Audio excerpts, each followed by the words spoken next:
Praise the lord. దేవుడికి మహిమ కలుగును గాక.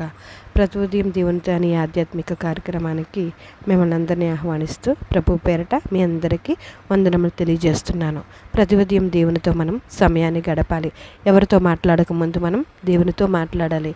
ఎవరిని చూడకముందు మనం దేవుని ముఖ దర్శనాన్ని చేసుకోవాలి. ఎవరితో సమయాన్ని ఇవ్వకముందు మనం దేవుడికి సమయాన్ని ఇచ్చేవారుగా ఉండాలండి. ఈరోజు దేవుడు మనతో మాట్లాడుతున్న శక్తివంతమైన మాట 107వ కీర్తన 14వ వచనము. వారి కట్లను తెంపవేసి చీకటిలో నుండి మరణాంధకారంలో నుండి వారిని రప్పించేదను. ఈ ఉదయకాలము దేవుడు మాట్లాడుతున్నారు. ఎవరైతే బాధ చేతను కట్ల చేతను బంధింపబడిన వారై చీకటిలోనూ మరణాంధకారంలోనూ ఉన్నారో, సహాయం చేసేవారు లేక దారుణమైన స్థితిలో ఉన్నారో, విడిపింపలేని సమస్యలతో బాధపడుతున్నారో వారితో దేవుడు మాట్లాడుతున్నారు. అయితే ఎవరైతే మరి పాపంలో శాపంలో మునిగిపోయి ఉన్నారో వారు ఇక్కడ ఒక విషయాన్ని గ్రహించాలి. పశ్చాత్తాపడినప్పుడు దేవుడు తప్పకుండా విడుదలను అనుగ్రహిస్తాడు. ఎవరైతే పశ్చాత్తాపడతారో ఆయన వారిని తప్పకుండా విడిపిస్తారు. కాబట్టి ఎవరైతే అంధకారంలో పాపంలో వారి జీవితాన్ని మరి ఉంచుకుంటున్నారో వారు ఒక్కసారి దేవుడి వైపు తిరిగి మరి పశ్చాత్తాపడేవారుగా ఉండాలి. చాలామంది దేవుడంటే తెలుసు, దేవుడంటే భయము, దేవుడంటే భక్తి, అయినా కానీ వారిలో చిన్న చిన్న బలహీనతలకు లోనైపోయి దేవుని దృష్టికి యథార్థతను కోల్పోయేవారుగా ఉంటారు. దేవుడు చూచుచున్న దేవుడు. నువ్వు ఏ స్థితిలో ఉన్నా, ఏ సమస్యల్లో ఉన్నా, ఏ ఇబ్బందుల్లో ఉన్నా, ఏ ఇరుకుల్లో ఉన్నా దేవుడు చూచుచున్నాడే. అలాగే మరి నువ్వు దేవుడికి విరుద్ధంగా ఎలాంటి పనులు చేస్తున్న దేవుడు తప్పకుండా చూస్తాడు. మనం దేవుడికి విరుద్ధంగా ఏదైనా మనం పాపం చేయించున్నట్లయితే ఒక్కసారి మనం ఆలోచించాలి. అలాంటి బాధ చేతనో కట్ల చేతనో ఎవరైతే మరి బాధింపబడుతున్నారో వారి దేవుడి ఎదుట పశ్చాత్తాపడాలి. దేవుడు తప్పకుండా వారిని విడిపిస్తారు. ఈ ఉదయకాలం దేవుడు మాట్లాడుతున్నారు. వారి కట్లను తెంపవేసి చీకటిలో నుండి మరణాంధకారంలో నుండి వారిని రప్పించేదను.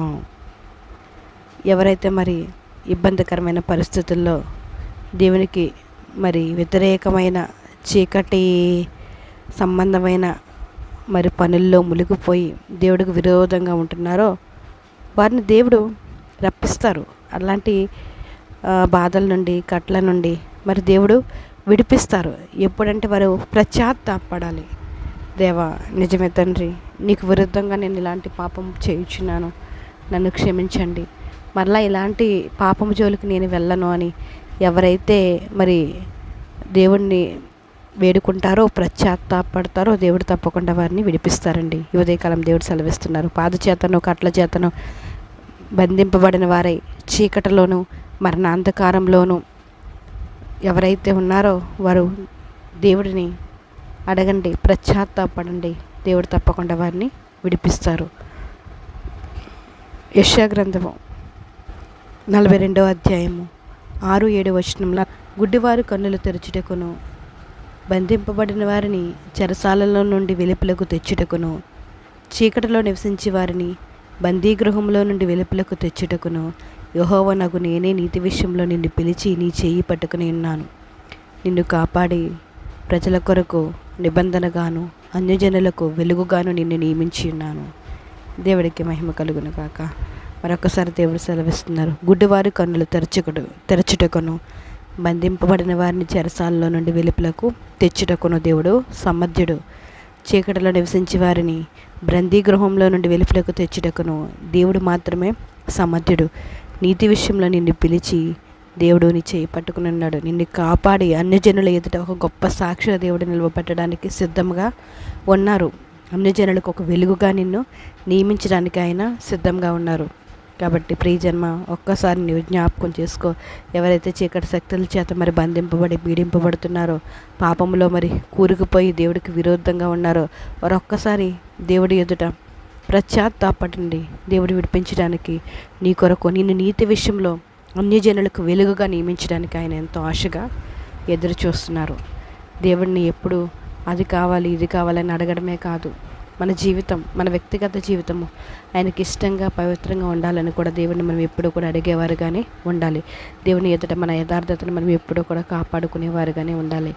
ప్రతి చిన్న విషయంలోనే మరి మనం దేవుడికి విరుద్ధంగా తప్పిపోకుండా నమ్మకంగా, కొంచెంలోనే మనం నమ్మకంగా ఉండి దేవునికి దగ్గరగా మనందరం కూడా ఉందాం.